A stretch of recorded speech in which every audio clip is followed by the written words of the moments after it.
guys, the raised bed that I'm showing you today is super easy to make, and because of its design, there are so many different ways you can use it. It would be great for a kitchen garden or a medicinal garden. It would also be great for an entryway to a garden area because of its arch. Or you could use it to make a feature out of by planting your favorite flowers and climbers together. If you have young growers in the family or you want to get your kids into gardening, it's an easy way to give them their own garden to plant and take care of. And if that all sounds good to you, let's jump in. So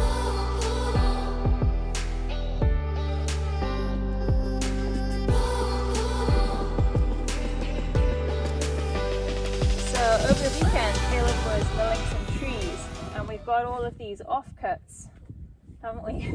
Yeah. We've got some trimming. So the first cut that he takes off the log. Here, he trams off. Yeah. We get these trimmings. So I am going to use them to build some raised beds.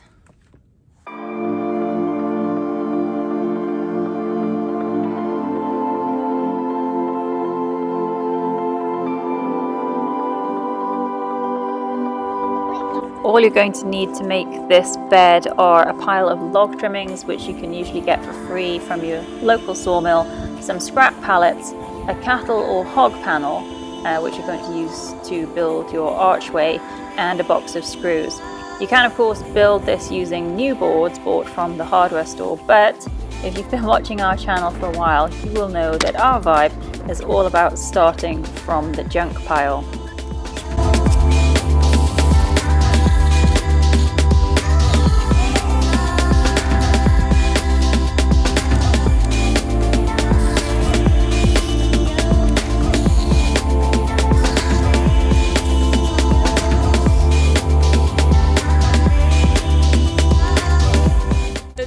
Is that these will be cut on the chop saw.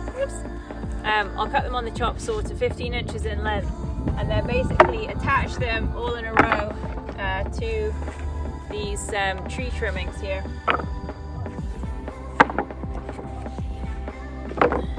Something like that,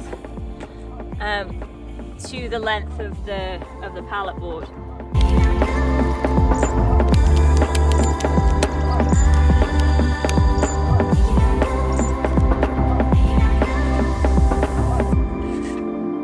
So I made a template here which I've cut to 15 inches length, and now all I'm going to do is I'm going to mark the other boards to the same length and cut them all on the chop saw.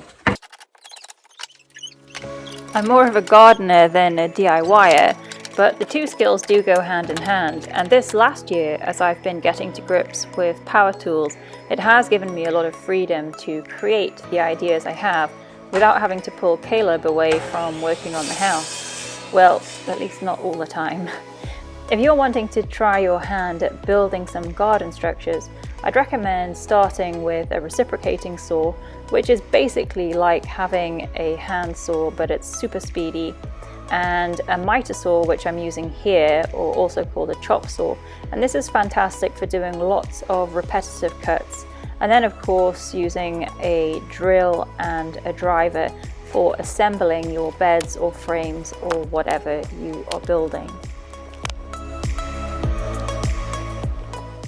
So here you've been seeing me select the best trimmings, and when I say the best, I wanted ones with a consistent width and a good thickness, as I needed to be able to sink screws into them to hold the pallet boards together and to have them hold up.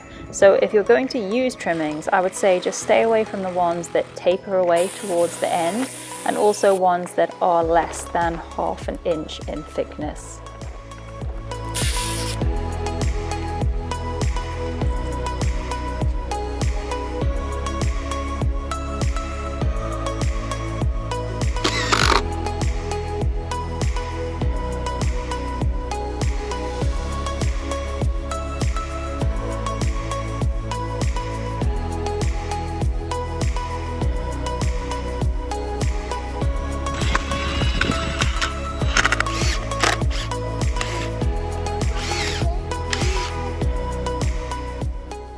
With our kids wanting to grow their own garden, we like to get them involved in the build, and this is the part where you really get to see things come together. Each pallet board is screwed onto the runners at the top and the bottom. It's a good idea to pre-drill the holes, as pallet wood can end up splitting. Caleb uses scrap 2x2s to anchor the four sides together into a box, and there is not much more to it than that.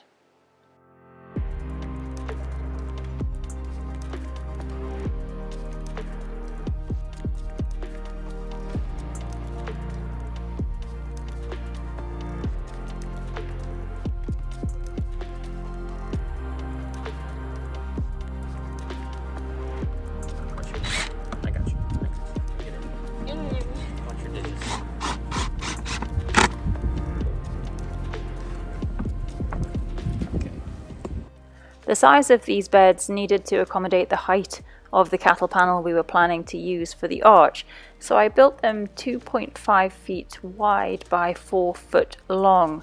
But you can make them any size, just be sure to plan around the trellis structure you're going to be using so that it does fit inside the boxes.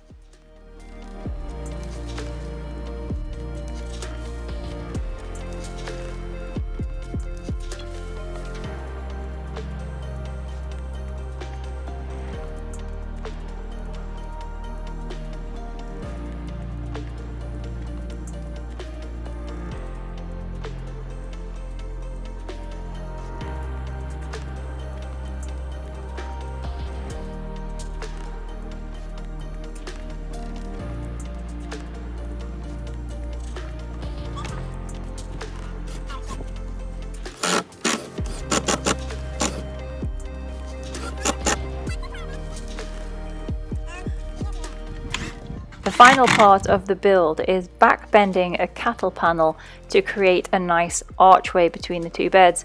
We used 2 T-posts on either side of the frame to secure the arch and some fencing wire to attach the arch to the posts. Once the bed is filled with soil, the weight of the soil alone will be enough to keep the arch in place. Last year we grew cucumbers on ours, and the year before that vining cherry tomatoes. Both crops did extremely well, and when it was green and full, it was a real head turner in the garden. One last thing I did do is I lined the inside of the beds with old plastic feed sacks, which you can actually see on the log pile beds we built in the background. I didn't show it here, but you can see me do this in some of my other garden videos. Even though most pallet wood is heat treated, like all wood, it's still an organic material and over time will eventually start to decompose. So this, I find, helps to protect the wood from moisture in the soil.